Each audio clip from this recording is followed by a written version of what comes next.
It was 1 year ago where it took Robin to convince me to get that first mammogram. And as we saw, she did it by saying it's worth it if one life is saved because of early detection. Well, it turns out mine wasn't the only life that test saved. Take a look. I'm 40, I'm the age, and I have been putting it off. 1 year ago, for Breast Cancer Awareness Month, I finally had that mammogram. But it wasn't the outcome I anticipated. Words I never expected to hear. I was told that I have breast cancer. Watching from her home in South Carolina, Deb Greig, a former news director at the ABC affiliate WCIV in Charleston, South Carolina, where I started my career.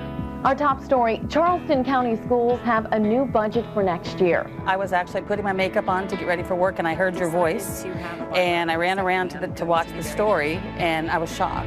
Fast forward a few months. One morning, in the middle of my chemo treatments, I was in my dressing room opening letters of encouragement from viewers.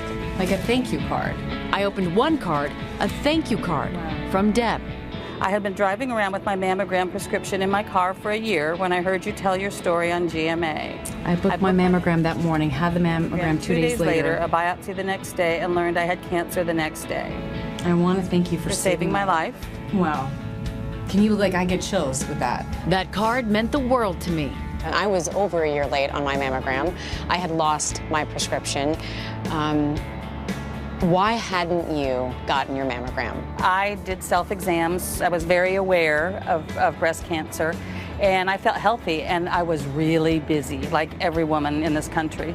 And as it turns out, there was a tumor about the size of a lipstick tube hiding where it couldn't be felt. Deb and her two daughters, who had just lost their father to lung cancer, had already been through so much. For me, the hardest part was watching my daughters watch me. What was that like for you? I was very angry and very scared for them. Of course, you would ask something like this, but that definitely was the hardest part. With her girls by her side, she would have a double mastectomy on Christmas Eve.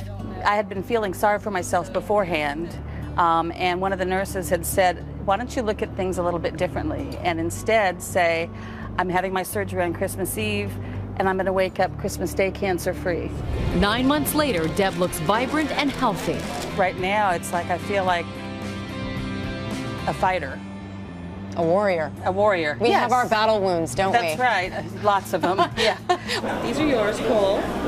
Tell me what your prognosis is, how you're doing, what doctors have told you. So my oncologist said just last week, you should consider yourself cured. She's just so positive and strong. I feel very blessed that our mom was able to beat cancer. It feels good to say that out loud, doesn't it? Yeah. A gift not lost on either of us. Two women who started their journalism careers in Charleston, who were fortunate enough to have a mammogram and fight cancer in time. God kind of brought us full circle, and here we sit in Charleston, healthy, both taking anti-hormone cancer drugs, both with two daughters, and both feeling very thankful. And to take the pledge, we all have taken the pledge, right? Yeah. Go to abcnewsgoespink.com and want to get all the details there on Yahoo as well.